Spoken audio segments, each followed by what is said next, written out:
Here I am again. Hello, everyone. I said I would come on. I almost didn't because I'm having one of those days.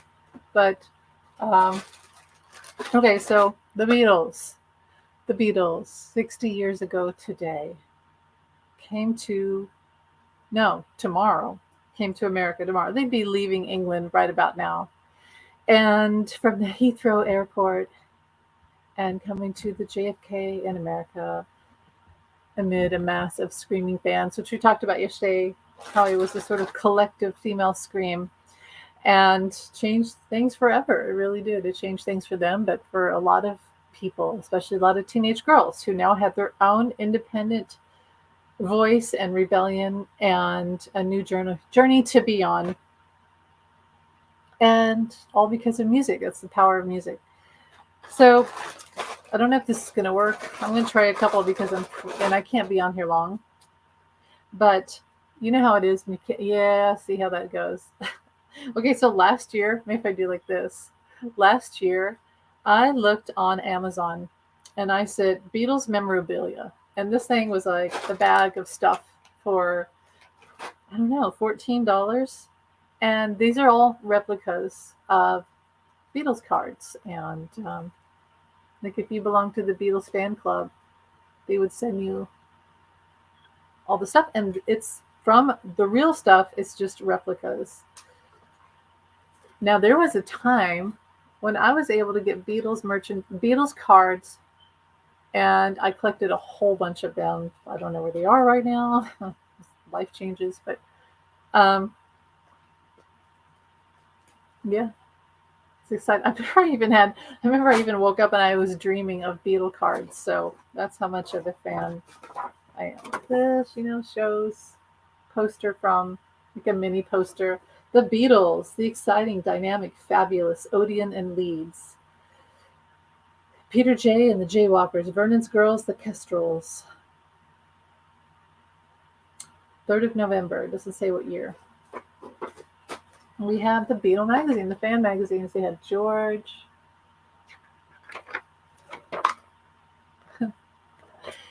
And so it really paid off to be a Beatle booster, to be in the Beatles fan club, because you would get all the stuff. You'd get free records, you'd get Christmas records, and you may even get to meet them. In fact, I read a book last year where a girl was part of the Beatles fan club, and she had a radio show with her friend, and they got to meet the guy. I can't remember his name, but he was in all the Beatles movies. He was in Help and Hard Day's Night, and Victor Spinetti, I think. And he was really sweet to them, and he would send them cakes and combs that the Beatles had used and things like that. So, okay, the official Beatles fan club. First floor, Service House, 13 Monmouth Street, London. Welcome to the fan club. Hope our efforts continue to please you, because that's all that really matters to us. Thanks for the fab way you've treated us since the beginning of 1963. George Harrison, John Lennon, Ringo Starr, Paul McCartney had all their signatures. You can't see a damn thing. This, you get the Cavern Club booklet, and it has like a nifty little map if you can't find it on your own. December 1964 was when it expired. All right, and tickets, your ticket to the show. If you had a time machine, you could go back and use all these and see the Beatles. Special pass, Southern Area Fan Club get together. Postcards, little booklets, and then a big newspaper. Sunday Citizen, February 23rd, 1964. Hullabaloo. 12,000 scream their welcome. Bombshell number 3. Blah, blah, blah, blah, blah. The Tory. Envy held on drug charge. So, but the Beatles are amid all these other articles. Oh, come on. Cover my face. I think that's what works. No, it's not working. Well, anyway, it's a newspaper from when the Beatles came back to England.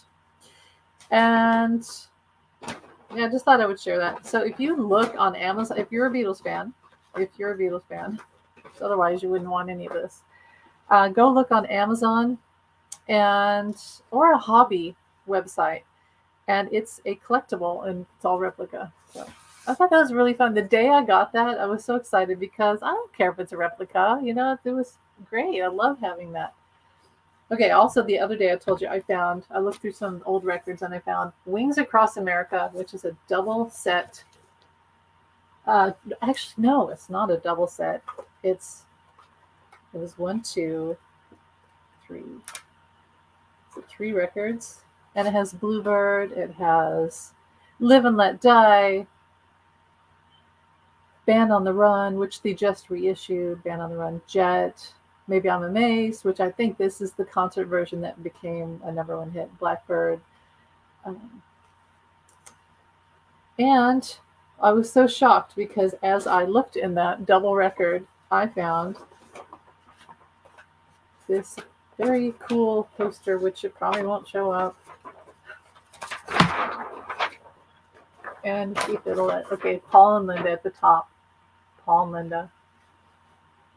And then the whole band, which you probably can't see, whatever, who cares. But this is Wings Across America. So basically, a cool poster that I think what I'm going to do is get at some point, not right now. Don't really have the money, as most of us do not at this point. But get a glass poster holder, and then I can hang it up. And so it had some water damage down here. It's like a double. It opens up. You can't see. I'm so bad at this, but whatever. There's Paul and Linda. It's a great set of records. It had, like I said, Bluebird is one of my favorite songs. And it's a really beautiful version on this live album record set. The Long and Winding Road, Live and Let Die, I've Just Seen a Face, My Love, there's My Love on there.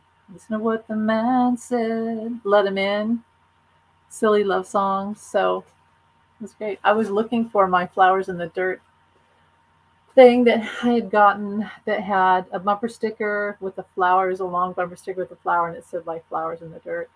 And then cards, postcards, a poster, and it was kind of like this, but it was for probably cassette or CD or something like that. I don't think it was a record. But that's one of my favorite albums, and this is great. So anyway, the Beatles come to America. Well, I already talked about it yesterday. So what's there to say today? Not much. Except for they're coming to America. Tomorrow would be the day. I'll talk about this video. You guys may have seen it. But one of my favorite videos is where they interview the teenage girls in these very sort of Brooklyn, New York, New Jersey, whatever.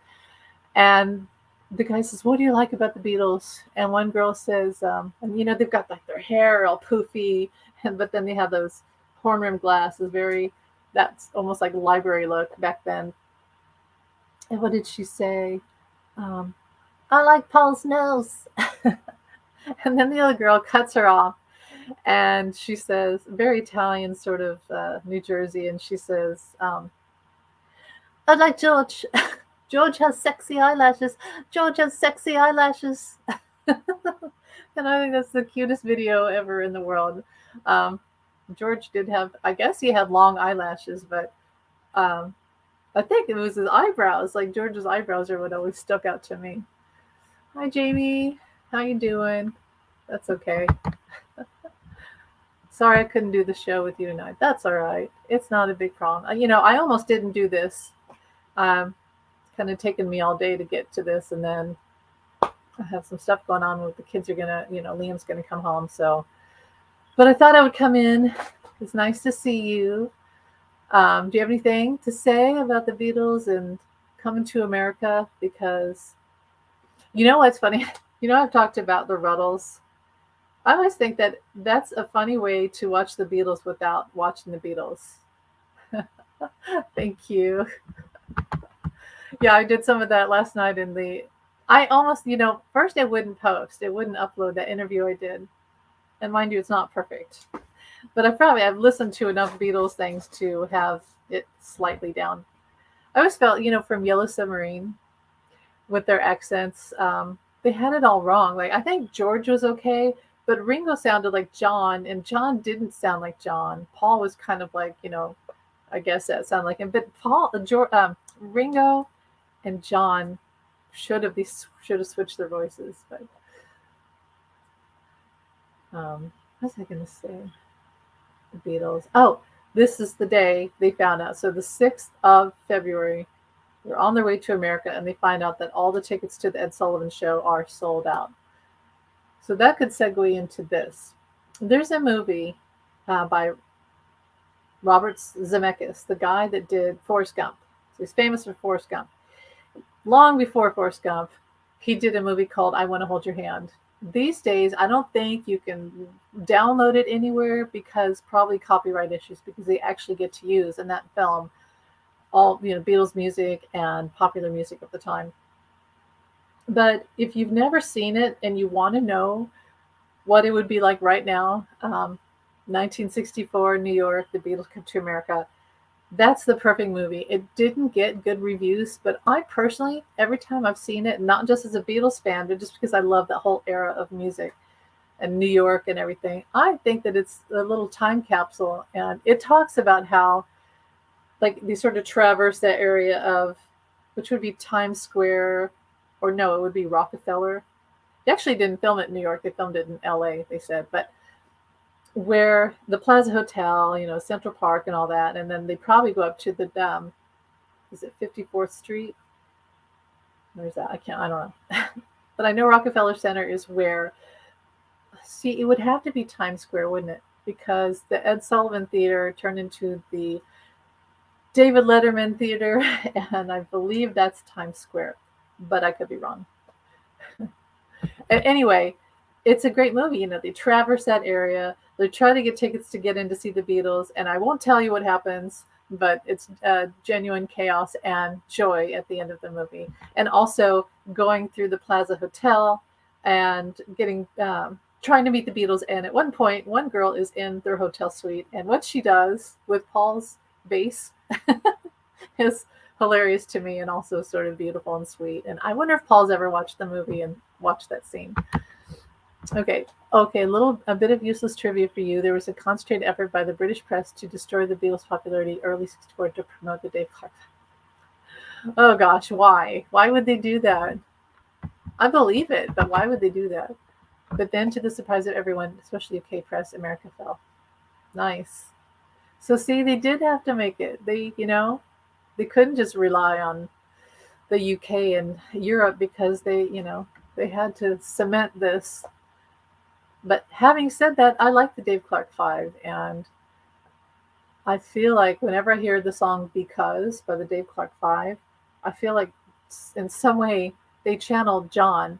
In fact, John has sent that song so many times, and I looked it up. I was like, okay, is there a connection between John Lennon? Did he help them write Because? And then he had his own version of Because later on, but Abbey Road.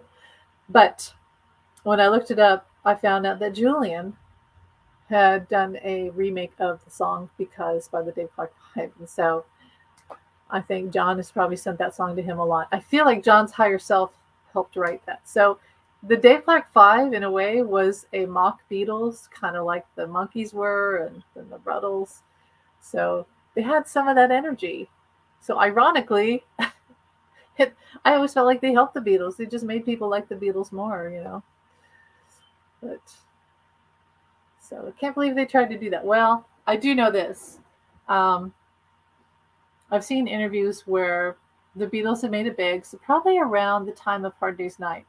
And they asked the Liverpool crowd, what do you think? And they're like, we're sick of the Beatles. And they left because, they went to London. And I think they felt betrayed, but that's not true. The Beatles never betrayed them. So America discovering the Beatles raised the Beatles to a new plateau and level of popularity that couldn't have been predicted. I agree. It's that whole thing of, if you make it here, you make it anywhere. It's kind of sad in a way, because Beatle fans can be very disloyal. And the band does something wrong and they get shunned. And that almost happened here in America with the whole Jesus comment, and they showed the religious teens being told to burn records, and they did, and it's so sad. I bet they regret doing that, you know. I would.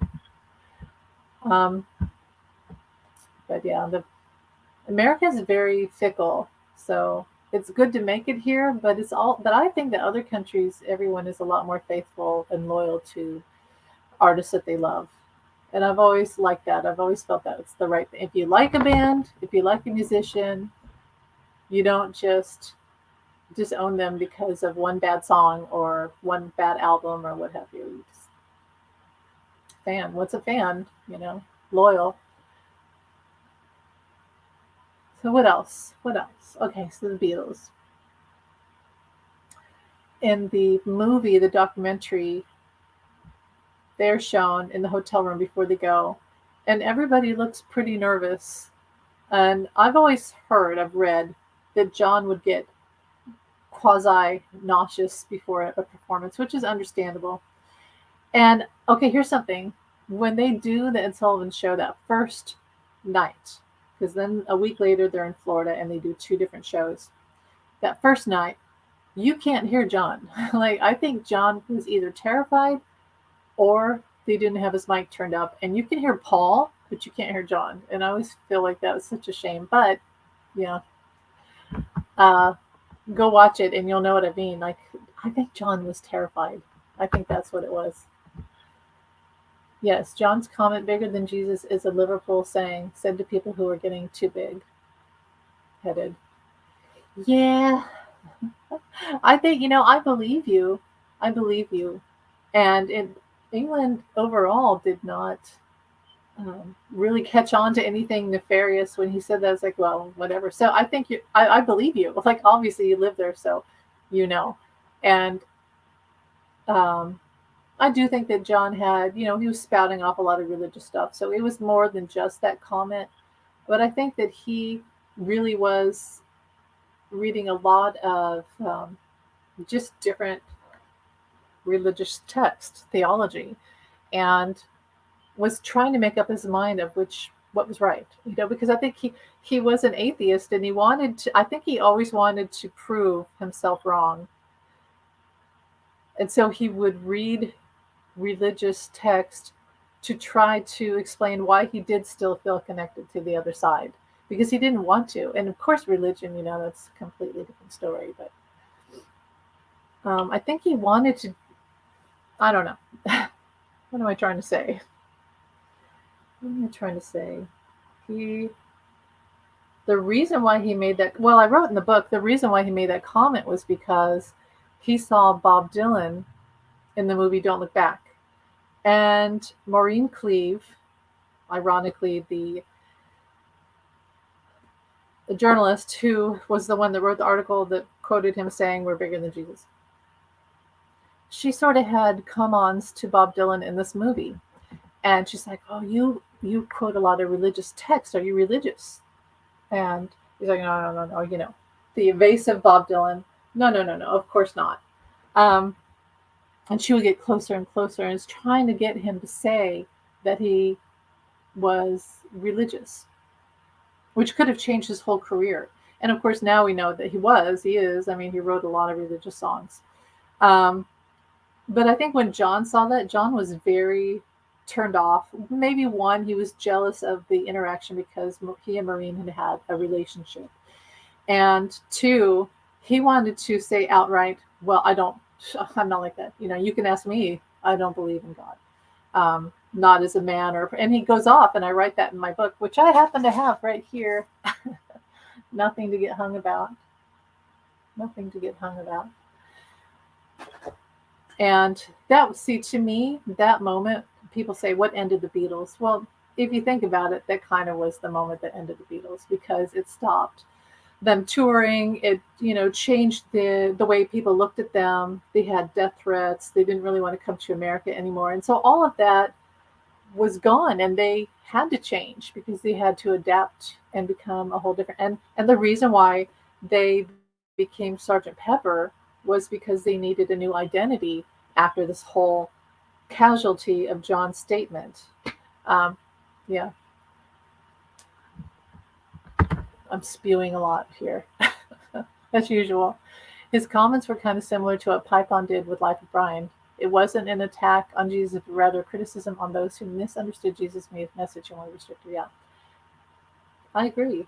And then you know that John later on sort of over identified with Jesus and almost took on his personality, um, which was strange, a strange era. But he did embody a lot of his pure message of socialistic peace, loving one another, come together. And Imagine was a song about just releasing all of your expectations of God and religion and how it had harmed you and held you back, and just believing that you weren't damned to hell. That's what Imagine was. So John was fascinated with Jesus just as he was with Buddha or in Gandhi, and I talk about that in the book. When he got his circle glasses, he was like, "Oh, I'm like Gandhi now," and someone's like, "Oh my God, John Lennon thinks he's Gandhi." But he really was fascinated with spirituality and religion his whole life and felt very connected to it, but also extremely appalled by it and wanted to free people of the dogma and the judgment of religion, which would hold back women and cause wars and casualty, all these things like the Holocaust. Um, he was very anti-religion, but he was very much searching. So I would call him a seeker. And okay, so the Jesus thing. So Andrew Lloyd Webber wrote Jesus Christ Superstar, and he did ask John to star in it, which would have been terrible. It would have ruined John's career. No, you're good, Jamie. You're good. You didn't. I appreciate your insight, and it helps me out a lot. So I'm glad to have you here. Um, and I have to go soon because Liam's going to come home. But um, no, but the whole thing with Jesus Christ Superstar was John would have ruined John's career, because that would have been something that changed how people looked at him. And then, being him how he was, he would have shunned it the second he did it. But it would have changed how people saw him as an authentic person, his own person. So it's good that he didn't. It was a wise decision. I think it was an instant no. He was like, no, I'm not going to do that. And the guy that did do it, Ted, I can't remember his last name, but he still sings the music. He was perfect. He was perfect to play Jesus. In fact, when I saw Jesus Christ Superstar, being a growing up Catholic, my mother made my brother tape it on our Betamax. That's going back because she had won a Betamax. Oh gosh, which I programmed, and she made my brother stay up till 3 a.m. and tape it off the TV one night. And so the next day, it's summertime, I watch it and I cried. Like I cried. And that's that same. John did have that energy of Jesus. He did, and Buddha and Gandhi. Um, but he also, I love this quote. I'll probably end it here. And Jamie, I'm glad you're here. Um, there's that line. I just love this line because John gets vilified a lot. I mean, he was human. He was a human being. And all the Beatles were. And George can be also, that people tried to turn him into a saint, but he was very human. But he said, John wasn't an angel. And he kind of looked around. He's like, but he was. He could do good and bad. I just think that's the perfect quote about John and all of them. They weren't angels. So look at what in Hamburg, they did everything in Hamburg. And then a year or two later, they're have teenage fans all over them, and they have to be pristine and wearing suits. But in Hamburg, it really was the den of sin, but rock and roll. And I think the thing is, what was the intent? The intent was that they'd never been in that world before, and it was all new and exciting. And they didn't mean it in a bad way. I think everything is intent. Like these days, I'm going to be a rock star so I can. They didn't mean it like that. They meant it as just life. They were living. So I agree. John wasn't a good fit for Jesus Christ Superstar. Ted Neely. There you go. Ted Neely. Ted Neely's voice. I mean, I get chills when I hear his voice. It's so beautiful. And I even heard it from a recording that he did last year, and it sent chills down my spine. So he can sing. I think David Cassidy played the role too, which is amazing. So, so fun. I didn't think I'd be talking about all that, but it's fun, I love Tomorrow's the day. Tomorrow's the day when they come to America 60 years ago, and the world changed. And what I love is, the whole journey of them changing was there's so many eras in the Beatles' life that people who were their fans, a lot of girls, went through that era too. And the Beatles changed, they changed. Sometimes it's like, oh, I don't know. Like Strawberry Fields, I see the video with Dick Clark. They show the promotional film for Strawberry Fields and Penny Lane. And so before the Beatles went into sort of a seclusion period for half a year, they were Revolver album, mop top hair, and still the Beatles, as we all knew, right? And then they're being shown this sort of, I don't know if it was shown in black and white. The clip I see is black and white. Hopefully they didn't see it in black and white because the Strawberry Fields Forever and Penny Lane are so beautiful. But anyway, they're seeing the sort of the fall and the death of the leaves, and winter's coming, and the Beatles have changed, and they look weary and old, and they look like poets and artists, and they look like, one of the girls says, they look old. and and it's like, yeah, they look old. They've been through a lot, haven't we all? I mean, the Vietnam War was going on as a society. Kennedy, still, and all that to come with Martin Luther King and Robert Kennedy. The world was crazy, and the world was in constant change, much as it is today. And Jamie, I saw that. Good. Yes, let's do a show tomorrow. I look forward to that. But I love that clip where Dick Clark shows these teenage fans the Beatles, and the girl says, they look old, they look tired. And then there's that one guy, he says, it's groovy, it's groovy, or I dig it. And that's all you need. That's all the Beatles needed, was that one guy, and everybody changed. A new era. It was a new era. That's one reason why I wrote this book. Nothing to get hung about. Was that I wanted to write about why John changed so much to the guy who wrote Strawberry Fields Forever, which really was a song that was from him. He'd been writing it actually his whole life.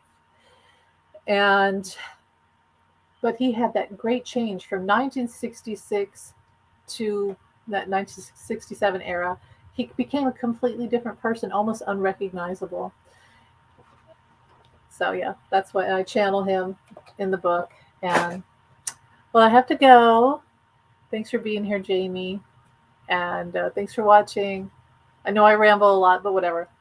that's that's my nervous energy and stuff. So yeah, thanks for watching. We'll be back tomorrow where we will talk about the Beatles coming to America. Again, more the day of actual. And thanks for watching. Have a great day. Bye.